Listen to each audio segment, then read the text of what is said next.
Saan na say plano ang gobyerno nga magtanom og kuan ang coconut tree daw 100 million sa dili pa mo tapos ang 2028. Tayo no, para nako. Bisan pa siguro 100 billion ang itanom nga coconut tree. Useless. Ano man? Magsige ta pananom og kahoy diya or coconut tree diya unya ang mga naa sa ubos labi na atong mga piki nga subdivision developer pagsigig pamungkag anang mga kabukiran bulldoson ang kabukiran so walay permit walay permiso nga gikan sa mga ahensya otoridad hurot natural mahurot na mismo ang coconut tree. Alright, no? A question of promise na sad. So, sa giingon ni di na nato si Madam si Aling Suping tawgon na nato siya si Aling Suping. Ang pahayag ni Aling Suping it's not clear. A question of promise. The challenge of 100. Marabang ginani ba? The challenge of 100. The challenge of planting 100 million coconut trees is para nako useless. Tungod sa inani sa ato ang mga pananaw. Inani in a country rich with natural beauty. Tinuod dato sa ang Pilipinas is dato gyud sa kinaiyahan kung kinaiyahan ato iskutan. A troubling question lingers. Inani Madam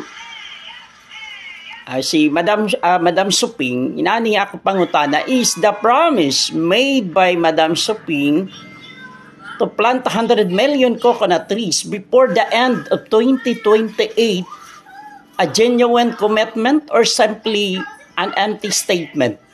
Pasin biya og empty statement lang na dili na genuine statement. Drawing lang, di ba? Pagsige la tagsaad sa gobyerno sa mga katawhan nga mauna, pero ang uba problema wa pagay nato masulba de dungaga na pud ato ana.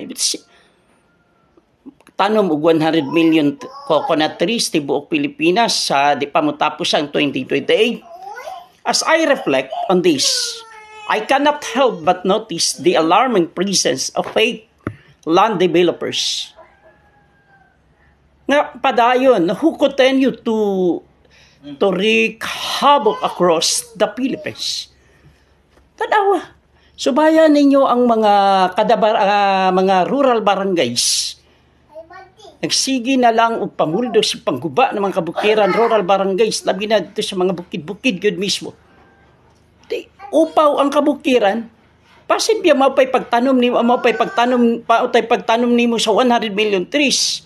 Maapil na dito bulldoze. Ako coconut trees, maapil na dito bulldoze, di ba?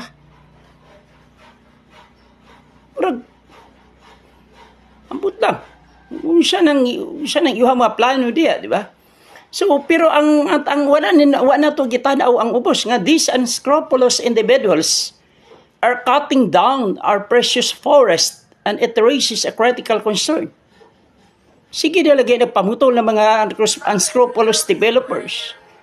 Why have they, ang ako pangutana, why have they been allowed to operate unchecked in the mountains and inflicting significant damage on our environment?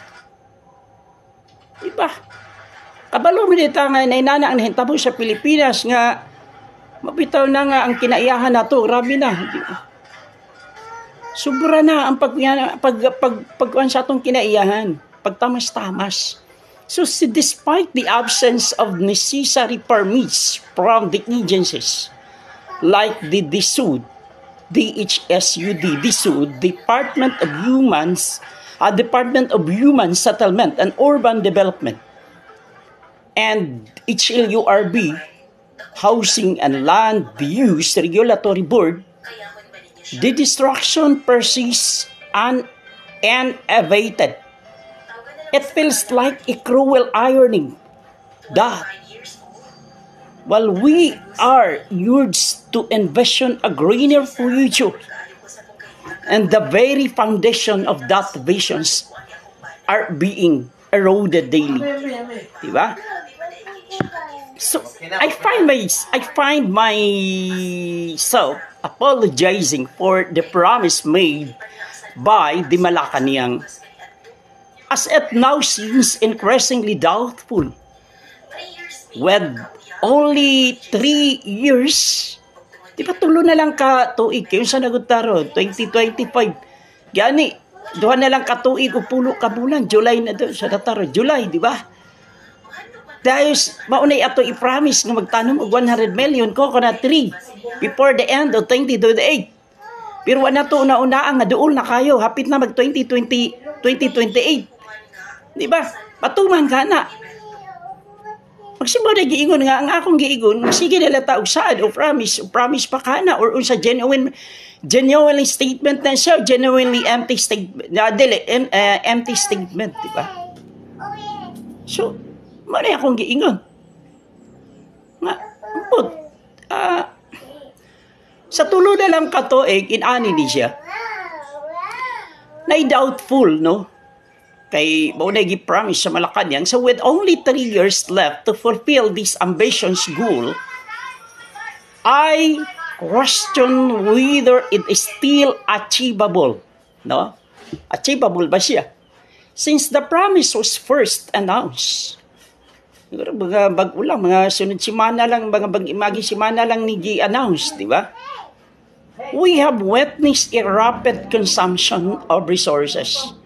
And instead of seeing a new trees planted, we are witnessing the relentless cutting down of coconut trees.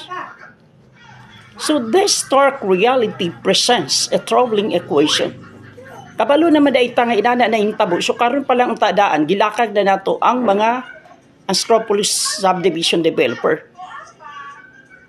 Kay gikan sa pagsaad nga nagsaad ka 100 million coconut tree nga itanom, pero atong gika pagsading daga na mga isa o duha ka semana, pila na pud ka thousands of coconut trees ang gipamutol. So katong mo ka nakuhaan nato imong 100 million nga wala pa gi tanom, di ba? So walay balance, no? Walay balance of statement. Ang buta ko pasabot, the balance between our aspirations and the harsh reality we face grows increasingly precarious. Diba? Sige lalatag istorya pero wa nato gi-implementa.